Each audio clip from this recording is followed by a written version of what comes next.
O Evangelho de Maria, a mulher que venceu o mal. Padre Gabriele Amorte, voz Bruno Correia.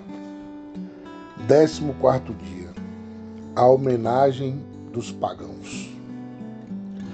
Mateus nos conta da visita dos reis magos ao menino. Mateus 2, de 1 a 12. Esses sábios, vindos do Oriente, provavelmente da Arábia, eram especialistas em astronomia, ciência estudada desde os tempos antigos. Deus se adapta aos diversos costumes e mentalidades para anunciar aos pastores o nascimento de Jesus. Por serem hebreus que conhecem perfeitamente, pela Bíblia, a existência dos anjos, vale-se desses mensageiros celestes. Por outro lado, para avisar esses sábios pagãos, vale-se de um sinal de acordo com os seus conhecimentos. Uma estrela extraordinária, de certo milagrosa, a ponto de indicar um acontecimento grandioso que os conduziria à casa da Sagrada Família. Ela não pode, no entanto, ser identificada como um cometa ou como os astros celestes que nós conhecemos. Podemos situar esse episódio por volta de um ano antes do nascimento de Jesus, e o deduzimos a partir do fato de que Herodes, calculando o tempo da aparição da estrela, mata todos os meninos de 2 anos ou menos. Estamos acostumados a colocar as imagens dos magos nos presépios, pois a Epifania acontece perto do Natal, e é cômodo para nós usar o nascimento preparado anteriormente. No entanto, o Evangelho afirma que os magos encontraram o menino e sua mãe em uma casa. É muito provável que o abrigo provisório na gruta tenha durado pouco, quiçá apenas os 40 dias nos quais uma mãe não podia sair de casa depois do parto. Enquanto isso, José teria ido atrás de um abrigo adequado, retomando o seu trabalho. Assim pouparia o recém-nascido dos incômodos da viagem de volta a Nazaré. Podemos supor que se refugiara de maneira adequada, tanto pela casa como pelo trabalho, já que de volta ao Egito, sua primeira intenção será regressar a Belém. Nesse fato fica reconhecida desde sempre a importância salvífica dessa visita.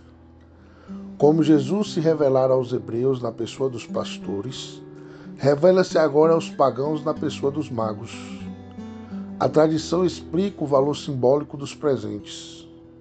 Como o ouro se reconhece a realeza de Cristo, com o incenso presta-se homenagem à sua divindade, a mirra anuncia a sua sepultura. Por serem 3 presentes, chegou-se à conclusão de que os magos eram 3, ainda que a antiguidade nos transmita diferentes números. Essa homenagem dos pagãos foi certamente prazerosa, uma alegre surpresa para a família, que interrompe por um dia seu refúgio habitual. Porém, nessa ocasião, a alegria pelo reconhecimento do menino, pelos presentes e pela acolhida festiva, a dor não tarda a se juntar. O final é definitivamente trágico.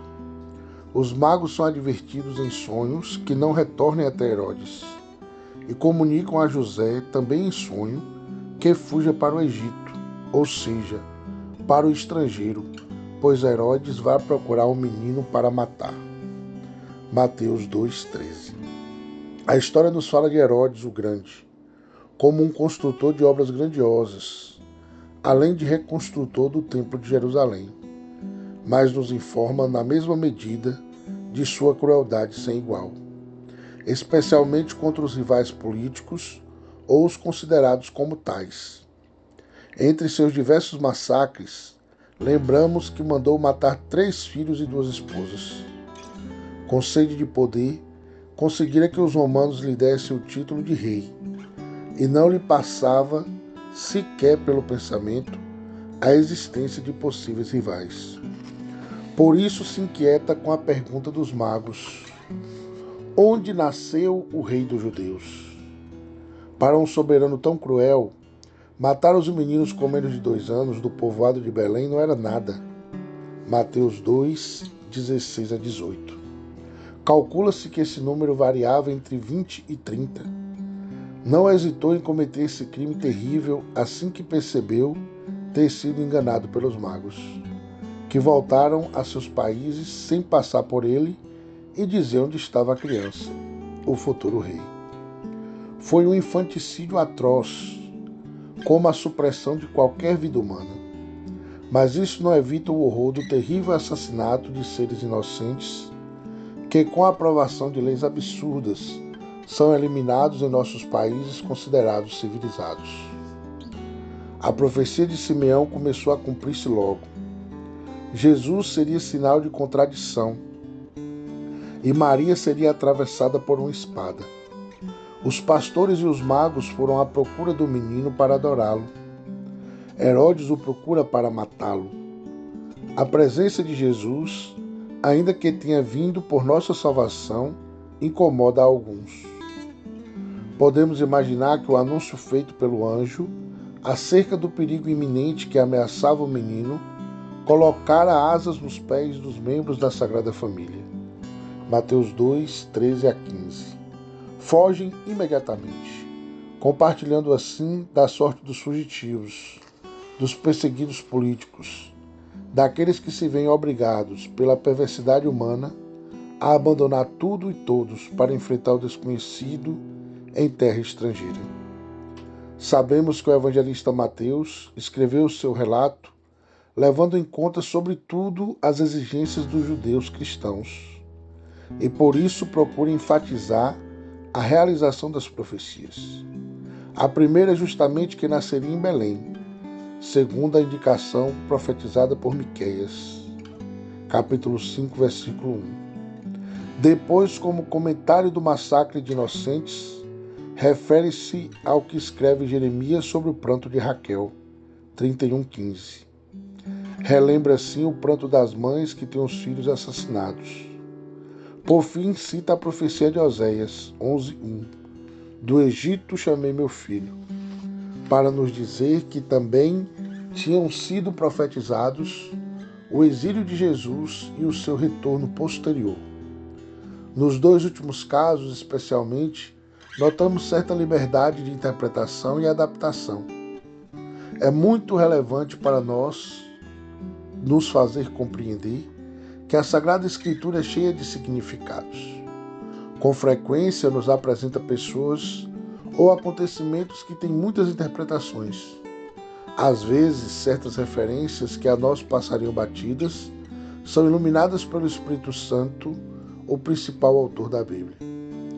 No episódio que acabamos de considerar, da piedosa visita dos Reis Magos ao massacre cruel de Herodes, há uma sucessão de fatos, comportamentos e estados de ânimo que merecem máxima atenção.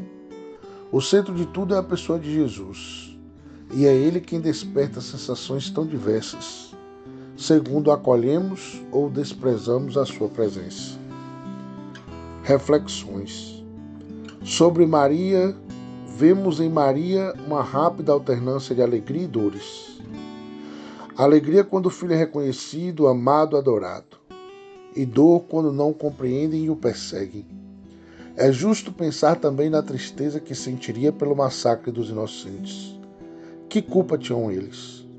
É possível que logo seu filho, o Filho de Deus, fosse responsável por desencadear tanta maldade? Talvez nessa ocasião também a fé de Maria tenha sido submetida a uma dura prova. O Filho de Deus via-se obrigado a fugir por causa de um homem mau e perverso. Sobre nós, esse episódio também nos convida a refletir sobre as nossas posições, com os magos ou com Herodes. Ser cristãos e viver como cristãos pode muitas vezes ser incômodo e despertar o rancor dos demais. Quantas perseguições sofreram ao longo da história passada e contemporânea. A nós cabe a tentação de nos unirmos ao mais forte ou à moda da vez, ou então imitar paixões e interesses.